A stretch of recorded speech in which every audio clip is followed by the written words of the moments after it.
अभी मेरे एक सब्सक्राइबर का फ़ोन आया तो उसको रिकवरी एजेंट क्या बोल रहा था कि अगर आप लोन नहीं भरोगे तो अब सेटलमेंट नहीं होगा। न्यू रूल 2024-25 का आ गया है, न्यू फाइनेंशियल ईयर का, कि अब आप वो जो है आपका सेटलमेंट किसी भी तरीके से नहीं हो सकता, आपको लोन भरना ही होगा। अगर आप नहीं भरोगे तो आपकी प्रॉपर्टी जब्त होगी। मैं आपको बता दूं कि जितने भी सिक्योर्ड लोन होते हैं, gold loan, home loan, car loan हो गए आपके, ठीक है, बाइक लोन हो गए, ये सारे जो जितने भी सिक्योर लोन होते हैं, ये तो अगर आप लोन रिपेमेंट नहीं करते हैं, 2 ईएमआई 3 ईएमआई अगर आप डिफॉल्ट कर देते हैं तो आपकी प्रॉपर्टी जब्त होती थी पहले भी और आज भी जब्त होगी। इसको आप अगर बचाना चाहते हो तो अगर आप 10,000 की ईएमआई आ रही है और हर मंथ अगर आप 2,000 भी अगर ईएमआई भर रहे हो, 1,000 रुपये भी अगर ईएमआई भर रहे हो ना मेरे दोस्त, तो आपकी कोई प्रॉपर्टी जब्त नहीं होगी। मैं कहती हूँ 10 साल नहीं 20 साल की ईएमआई हो, ठीक है, 20,000 की ईएमआई हो, 20,000 में भी अगर 1,000 रुपये पर मंथ भर रहे हो ना, फिर भी आपकी प्रॉपर्टी जब्त नहीं होगी।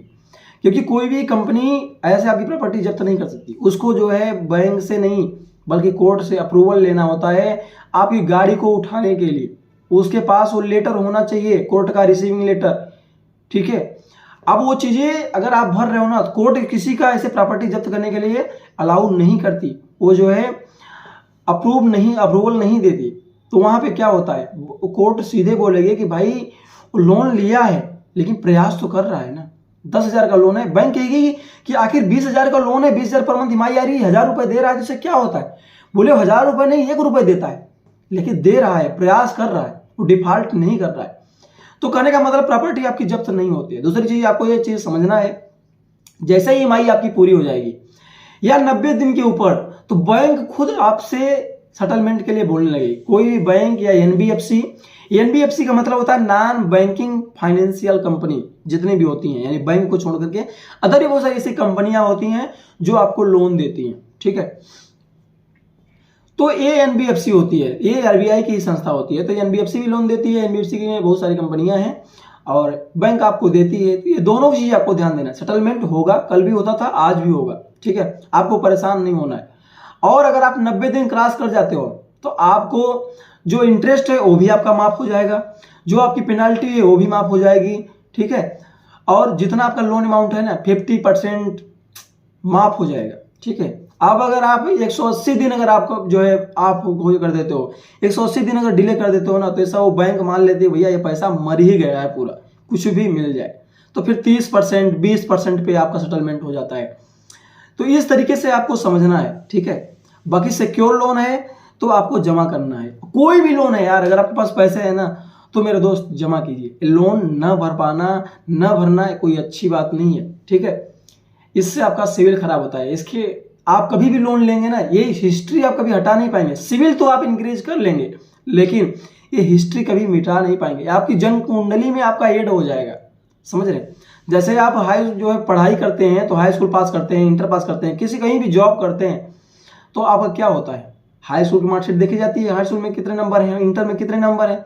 लेकिन क्या लगता है अगर वो निकालेंगे तो कक्षा 5 और कक्षा 8 की मार्कशीट नहीं दिखाना पड़ेगा, आपको दिखाना पड़ेगा। तो इसी तरीके से जब आप कभी भी फ्यूचर में लोन लोगे ना, तो बैंक क्या करती है, आपकी पूरी हिस्ट्री निकाल लेती है, ठीक है, कितनी बार लोन लिया है आपने, कहाँ से लिया है।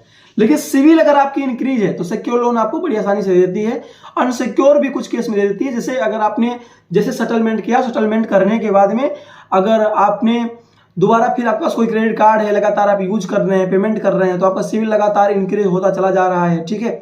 अगर आपका सिविल गिर ही गया, सेटलमेंट करने के बाद सिविल गिर ही गया, तो आपको क्या करना है, गोल्ड लोन लेना है। और गोल्ड लोन में बहुत अच्छा सिस्टम होता है, जितने महीने का टेन्योर लेंगे उतने महीने तक आपको इंटरेस्ट देना नहीं है। 8% 9% आपको इंटरेस्ट लगता है, उस इंटरेस्ट को आसानी से जाकर के एक बार में पे करना है, अपना चुका देना है। अब 8% 9% आपको इंटरेस्ट देना है, उतने पैसे लोन का आपने निकाला और कहाँ भर दिया, मोबिक्विक में, P2P लैंडिंग में, 12% क्लब है, कहीं भी डाल दिया। 12% आपको बड़ी आसानी से मिल जाता है। 12% अगर आपको मिल गया, 9% यहाँ भरना है, 3% वहां से भी कमा लिया, लोन भी आपने ले लिया, रिपेमेंट भी कर दिया, सिविल ही आपका इंक्रीज होता चला गया लगातार। तो इस तरीके से आप क्या करते हैं, अपनी सिविल इंक्रीज कर लेते हैं, लोन सेटलमेंट होगा 100%। तो उम्मीद करता हूं आपको सारे सवाल के जवाब मिल गए होंगे। और भी आपके जो भी सवाल होंगे आपको कमेंट बॉक्स में जरूर मेंशन करना है। रिकवरी एजेंट फोन करता है, इसको कैसे हैंडल करना है, रिकवरी एजेंट घर पे आता है कि उसको कैसे जवाब देना है, अगर वो पुलिस को लेके आता है क्या पुलिस आपके घर पे आ सकती है, क्या नाम है आपके नाम पे FIR हो सकता है, अगर कोर्ट की लीगल नोटिस आ सकती है, अंतिम नोटिस आ सकती है, लास्ट वार्निंग आती है, तो भी आपको क्या करना है, क्या क्या आपके साथ हो सकता है, पूरी जो है डिटेल के जो है इस लोन रिकवरी एजेंट के बारे में, लोन रिकवरी के बारे में मैं आपको बताऊंगा। पूरी प्लेलिस्ट तैयार कर रहा हूं कि लोन अगर आप नहीं भरोगे तो आपके साथ क्या क्या हो सकता है। डिस्क्रिप्शन बॉक्स में प्लेलिस्ट पढ़िए, जाकर के आपको पूरा देखना है, चैनल को सब्सक्राइब करना है। मिलते हैं अगली बेस्ट वीडियो में, तब तक के लिए थैंक यू, बेस्ट ऑल।